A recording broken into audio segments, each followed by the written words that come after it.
never know what you're going to see in football, and especially high school football at that. So we're going to get some stats out there to you here in a few minutes as we'll start the Bearcat post-game show. The team very excited about this one. We'll be right back. 20-19, Bearcats win this one and move to 5-1 for the first time since 2002. We'll be right back for the Bearcat post-game show brought to you by Shoney's. You're listening to Virginia High Bearcat football on Spreaker Radio.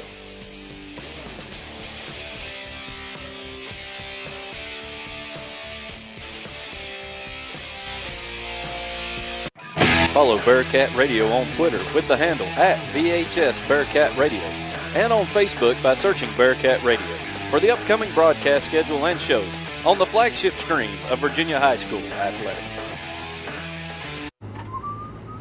In 50 feet, turn left. Why are you driving so slowly? After a few drinks, I'm taking it slow. Well, you're not fooling the cop behind you. What? Get ready to pay in 0.1 miles. Getting pulled over for buzz driving could cost you around $10,000 in fines, legal fees, and increased insurance rates. Nothing kills a buzz like getting pulled over for buzz driving, because buzz driving is drunk driving. Brought to you by the National Highway Traffic Safety Administration and the Ad Council. You're listening to Virginia High football on Bearcat Radio on Spreaker.com.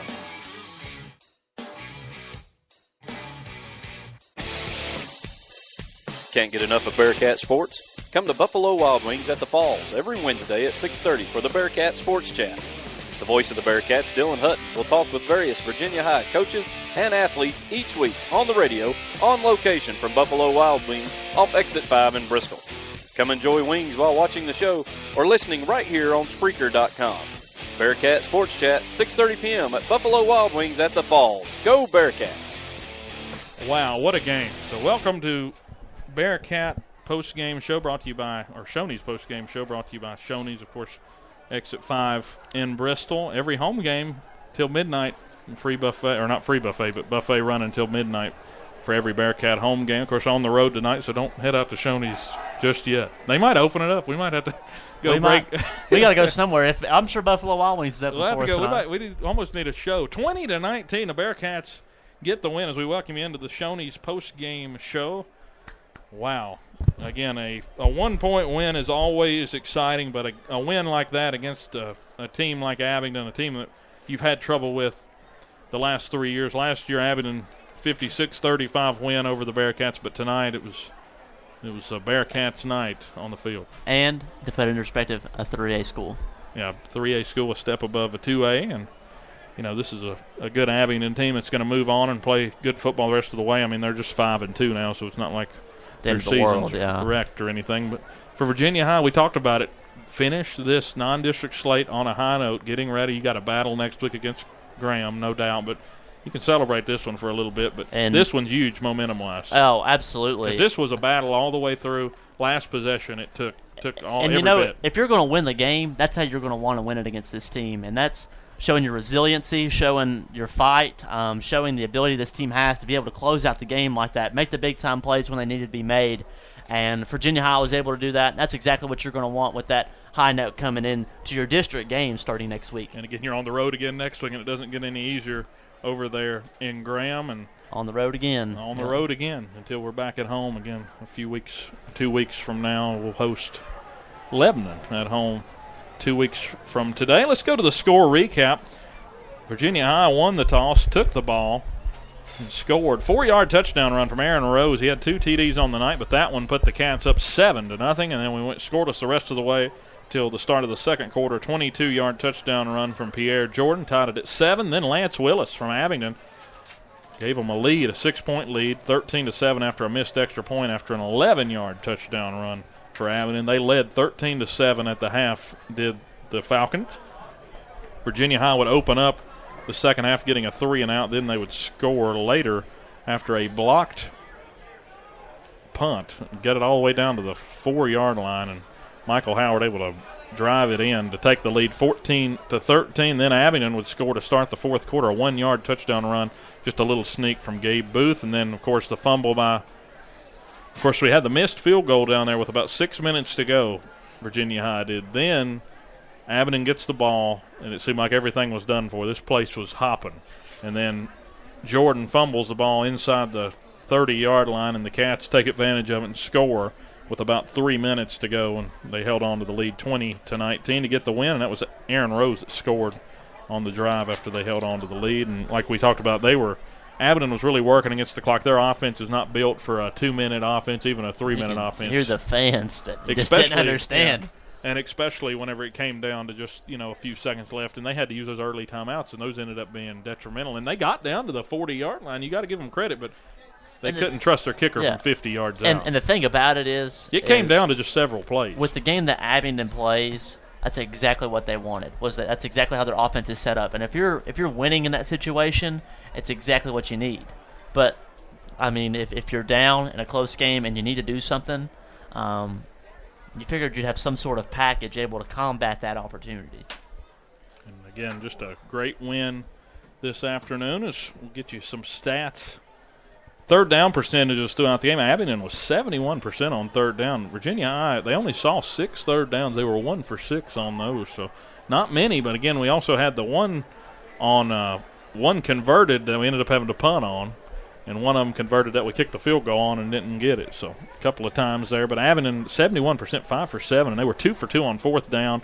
Virginia High, 1 for 2 on fourth, 50% on the day. As we move into some other stats here, final stats, 148 yards rushing for the Bearcats, 19 pass attempts, 12 completions for 140 yards. And we talked about it. Balance is what beat Abingdon. That's what Pulaski did to beat Abingdon.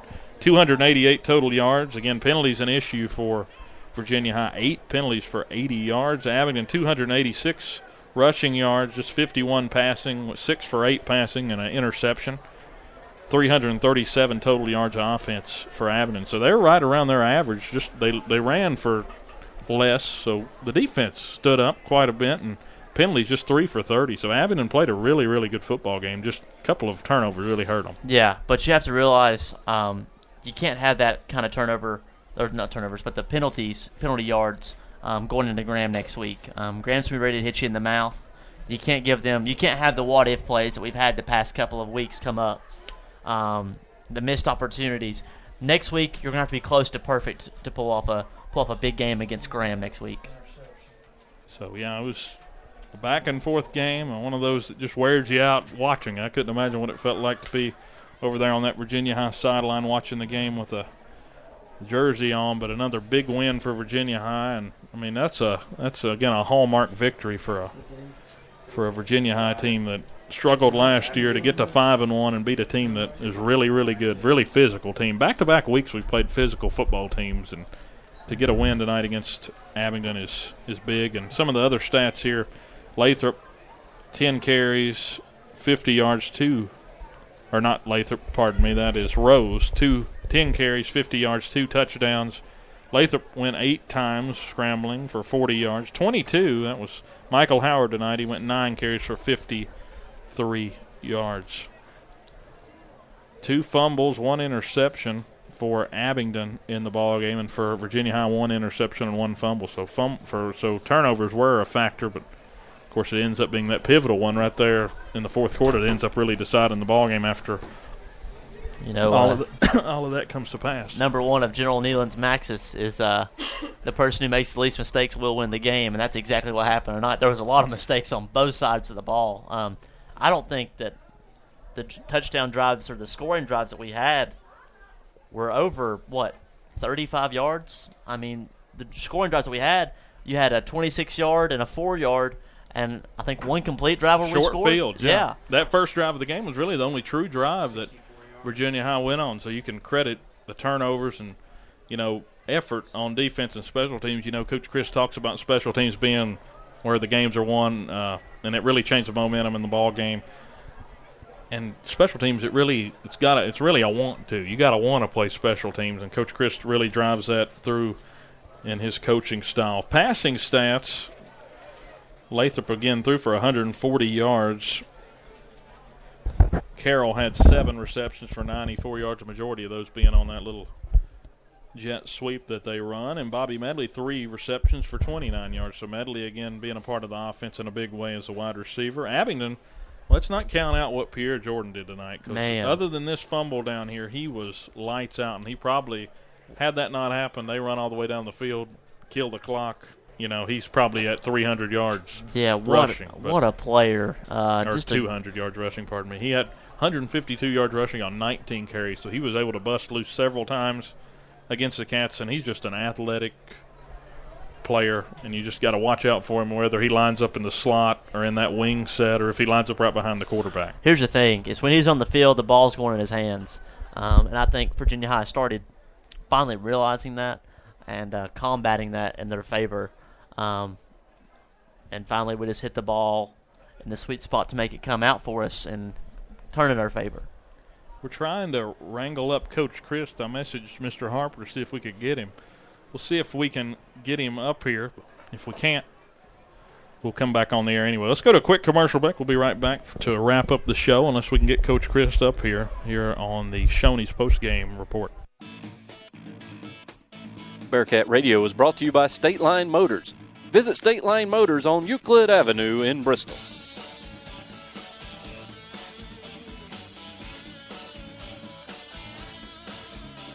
Hi, I'm Dustin Lynch. You don't have to listen to country music to know that life can be full of drama. Some of it you just can't control, like your girlfriend running out on you with your best friend. But there's some drama that you can skip. Skip the drama that comes with not having your high school diploma or equivalency. Find free adult education classes near you and finish your diploma. Visit finishyourdiploma.org. That's finishyourdiploma.org. You just need to take that first step and find free classes near you and start moving towards a brighter future and even your college degree. Brought to you by the Dollar General Literacy Foundation and the Ed Council. You're listening to Virginia High Bearcat football on Spreaker Radio.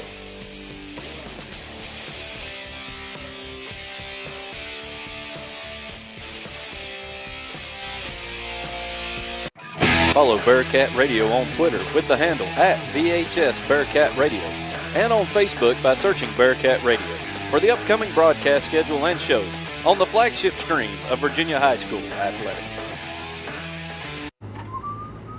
In 50 feet, turn left. Why are you driving so slowly? After a few drinks, I'm taking it slow. Well, you're not fooling the cop behind you. What? Get ready to pay in 0.1 miles. Getting pulled over for buzz driving could cost you around $10,000 in fines, legal fees, and increased insurance rates. Nothing kills a buzz like getting pulled over for buzz driving, because buzz driving is drunk driving. Brought to you by the National Highway Traffic Safety Administration and the Ad Council. You're listening to Virginia High football on Bearcat Radio on Spreaker.com. Welcome back to the Bearcat post-game show. We're going to try to get Coach Chris. We sent somebody down there to see if we can get him up here for a quick word. Go around the league here. Southwest District scoreboard. Marion victors 52-14 over Gate City in that one, and Richlands got the win 24-0 over Tassel. So they ended up closing out after just leading 7-0 at the half. It's one of the scores, and it's about all I can find as far as around the district. So it's where we sit district-wise with those two football games. And Virginia High still out on the field, really soaking in this win over Abingdon. Again, you got to hold on to these. You never know when you're going to get one, especially over the last 3 years. They hadn't been able to beat Abingdon. And the way last year went for the Bearcats, it just turned out to be a special night for them. As we see if we sent Brady, one of our statisticians, down there, and he did a great job tonight in his opening night. I'll brag on him since he's out of the booth. I think he did good. We brought in Nate Grayville to help us out. Nate is a big help to us. He can dig deep on those stats, can't he, Mark? Oh, some stuff I never would have found. So Mr. Harper looks like he's going to go try to get Coach Chris. So we'll see. Well, always give him a play-by-play of what's going on to get Coach Chris on there. Mr. Harper down to the 30-yard line. He's trying to get to Coach Chris. I don't even see a quick swim move by Mr. Harper. Yeah, he's down there. So, but other than that, let's go a little bit more in detail into the game. Mark, player of the game, who do you think? You have to give one. So, are you going to pick? You're going to do a group, or are you just going to pick a player? No, or two players. I'm going to pick. Do a co-player of the game if you want to. Okay, that works. First off, great game by all of these players tonight. Just showed a lot of resiliency, a lot of effort, and the talent of this team is going to take them a lot of places. Whenever they're able to clean up the mistakes, this team's going to be really, really hard to beat. But first player of the game, you got to give it to Colton Ratcliffe. The block